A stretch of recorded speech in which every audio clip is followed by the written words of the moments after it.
जहां एक ओर भारत अपनी सीमाओं को लगातार मजबूत करता जा रहा है, वहीं दूसरी ओर पाकिस्तान को उसके आतंकवाद के लिए अंतर्राष्ट्रीय मंच पर बेनकाब कर रहा है। जब से भारत में मोदी युग की शुरुआत हुई है, तब से पाकिस्तान में दहशत जारी है। अब इसे भारत की कूटनीति की सफलता कहें या कुछ और, कि पाकिस्तान के अंतर्राष्ट्रीय मित्रों को अब उंगलियों पर गिना जा सकता है। हाल ही में संपन्न हुई FATF यानी फाइनेंशियल एक्शन टास्क फोर्स की मीटिंग में पाकिस्तान को ग्रे लिस्ट में रखा गया है। तुर्की को छोड़कर किसी देश ने भी पाकिस्तान का साथ नहीं दिया। यहाँ तक कि चीन, जिसे पाकिस्तान अपना हमसाया मुल्क बोलता है, अपना जिगरी दोस्त बोलता है, चीन ने भी इस मंच पर पाकिस्तान के खिलाफ वोटिंग की। आइए पाकिस्तान मीडिया में हुई एक FATF पर छोटी सी बहस को देखते हैं। ये लॉबिंग करने में पाकिस्तान की कमजोरियां क्यों इतनी वाज़ेह हो रही हैं? क्यों लॉबिंग पाकिस्तान नहीं कर पा रहा? क्यों अपने उन ममालिक को भी जिनसे पाकिस्तान के अच्छे ताल्लुकात हैं, अपने हक में वोट देने के लिए नहीं राजी कर पा रहा? और भारत क्यों कामयाब हो रहा है? इसकी क्या वजूहत है? देखिए, भारत का तो हमें बुरा लगे या भला लगे, एक बड़ा मुल्क है। अब भारत के जो चीन के साथ तजारती ताल्लुकात हैं, इन्वेस्टमेंट के ताल्लुकात हैं, वो पाकिस्तान की टोटल तजारत से ज़्यादा हैं। भारत को आप कुछ भी कहें, वो कितना बड़ा गुंडागर्दी कर रहे हैं, ह्यूमन राइट्स की वायलेशन कर रहे हैं, एक बड़ा मुल्क है, एक ताकतवर मुल्क है। वो भारत अमेरिका का स्ट्रेटेजिक पार्टनर है, दुनिया की सबसे बड़ी जमहूरियत है। भारत और चीन की तिजारत का हजम हमारी टोटल तिजारत जो दुनिया भर से उससे ज़्यादा है।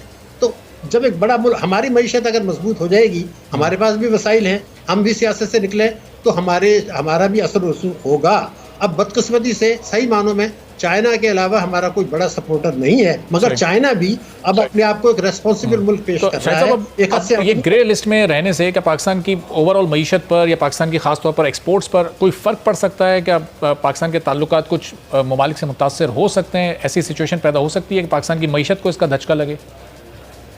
देखिए, 0% इसमें मुझे कोई शुबा नहीं है, मगर इस वक्त जो मैं आपकी खिदमत में बार बार अर्ज कर रहा हूँ, हुकूमत उसका और बात नहीं कर रही है। वो ये है कि एक और तलवार हमारे ऊपर लटकी हुई है, जो वो अभी खामोश हैं, वो है Asia Pacific group of the FATF। उन्होंने चार्जशीट इशू कर दी है। अब वो किसी वक्त भी वो ये चाह रहे हैं कि ये फरवरी आ जाएगा और ये हमने कंप्लाइंस कर लेंगे, तो उस वक्त या उसके बाद जो है वो ये मसला दोबारा उठाएंगे कि आपके ऊपर ये चार्जेस हैं। हुकूमत को उनकी तफसील पता है, हुकूमत खामोश है, पब्लिकली कौम को नहीं बता रहे कि ये फरवरी 2021 में FATF तो मान जाए शायद, अगर हमने कर लिया जी। लेकिन ये दूसरा जो तलवार हमारे ऊपर लटकी है, ये एक बहुत खतरनाक तलवार है। मुझे खदशा ये है कि 2021 में पूरा साल भी उसमें निकाल सकते हैं। एक दूसरी एक और बड़ी अहम बात मैं आपको बता रहा हूँ कि इस वक्त बहुत सारी हमारी ऐसे कवानीन हैं जो मनी लॉन्ड्रिंग के ज़िम्मन में आते हैं, लेकिन अभी दानिस्ता उसको नज़रअंदाज किया हुआ है, ताकि सब ये सारी चीज़ें हो जाएं, तो फिर उसके बाद उसमें उठाया जाएगा। अब जब 131 जो हमारा 111 सबसेक्शन 4 है इनकम टैक्स ऑर्डिनेंस का, ये सारी चीज़ें उसकी जद में आती हैं। तो मेरा कहना ये था कि ये करें, अपनी मईशत को रिस्ट्रक्चर करें ताकि दुश्मन हमें कर ना सके। सही की जो माशी सूरत हाल है उस पर भी बात करते हैं, लेकिन ये FATF में आज जो कुछ हुआ, पाकिस्तान एक बार फिर ग्रे लिस्ट में ही रह गया। हुकूमत तो इस बार बहुत कॉन्फिडेंट थी, तमाम बिल्स, तमाम कवानीन भी FATF की जानिब से जो रिकमेंडेड थे वो भी पास कराए गए थे, फिर क्यों नहीं निकल सका पाकिस्तान ग्रे लिस्ट से? देखिए, उसके दो पहलू हैं।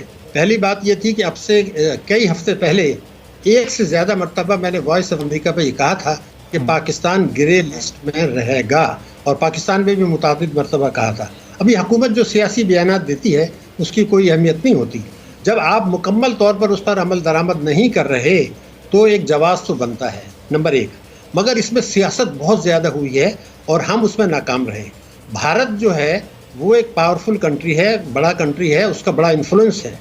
उन्होंने एशिया पैसिफिक ग्रुप जो इनका है उसकी तरफ से पाकिस्तान के ख़िलाफ़ एक सख्त तरीन रिपोर्ट निकाली, जिसमें इंतहाई गंदे अल्फाज इस्तेमाल किए पाकिस्तान के लिए, और उनकी कोशिश ये थी कि खुदा न खास्ता पाकिस्तान को ब्लैक लिस्ट पर डाला जाए, जिसका इनकार मैंने कहा था कि 0% है। दुनिया की कोई ताकत पाकिस्तान को ब्लैक लिस्ट में नहीं डाल सकती। मगर हमने उनको एक तो जवाब दिया कि 6 पॉइंट्स पर हमने अमल दरामद नहीं किया। अब ये परेशानी हमें शिकायत तो अपनी हुकूमत से है कि जनाब जून 2018 में पाकिस्तान को ग्रे लिस्ट में डाला गया था, क्या 28 महीने काफ़ी नहीं थे कि आप बकिया जो 6 नुकात रह गए हैं जिसकी अभी तफसील हमें नहीं बताई गई है, उस पर अमल दरामद आपने क्यों नहीं किया? हुकूमत को ये बात पता थी कि ये हम ग्रे लिस्ट पर रहेंगे।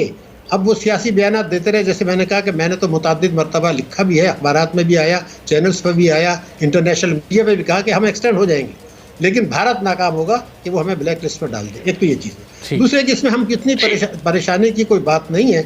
अगर उन्होंने एक्सटेंड कर दिया है तो कोई पाकिस्तान कोई छोटा मुल्क नहीं है, ना ऐसा कोई कमज़ोर मुल्क नहीं है, कोई बड़ा फ़र्क नहीं पड़ने वाला। IMF भी हमें कर्जे दे रहा है, वर्ल्ड बैंक भी दे रहा है, सरमायाकारी भी जो थोड़ी बहुत है वो आ रही है, कोई बड़ा फ़र्क नहीं पड़ रहा है। हम उस झटके को संभालने की पूरी सलाहियत रखते हैं। हाँ, ये एक सवाल पैदा हो रहा है कि मैं अपनी हुकूमत से कहता हूँ कि भाई आप सियासी झगड़ों में पड़ गए, अपोजिशन भी सियासी झगड़ों में पड़ गई।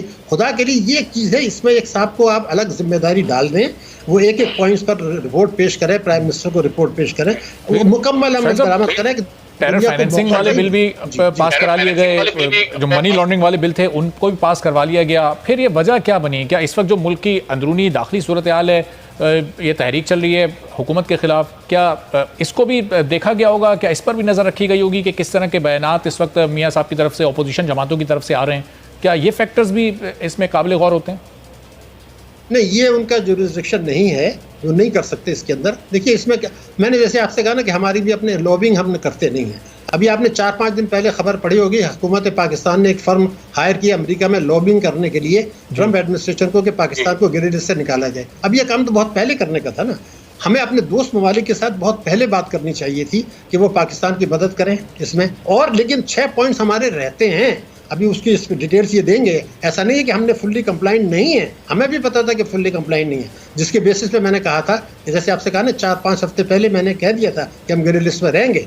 हमारी जो सबसे बड़ी खराबी है, यानी सियासत के अलावा, वो ये है कि भारत के मुतालिक रिपोर्ट आ गई है इंटरनेशनल जर्नलिस्ट की कि उनकी वो मनी लॉन्ड्रिंग में मुलव्विस है, उनकी बैंकें मुलव्विस हैं, मोदी हुकूमत उसकी सरपरस्ती कर रही है। तो जब भारत मेरे मुल्क पर रोज़ इल्ज़ाम लगाता है मनी लॉन्ड्रिंग का, टेरर फाइनेंसिंग का, तो हमने क्यों नहीं कहा कि जरा भारत को भी तो ग्रे लिस्ट में डालें? एक तो ये हमारी गलती है, ये करनी चाहिए थी। जो आप बात कर रहे हैं वो इसलिए अहम है कि हमने तो इतने सख्त कवानीन बना दिए कि उसमें ह्यूमन राइट्स की वायलेशन भी हो गई। हमने हाफिज सईद को भी के असासे भी मुंजमद कर दिए, हालांकि उसने पाकिस्तान में कोई जुर्म नहीं किया था।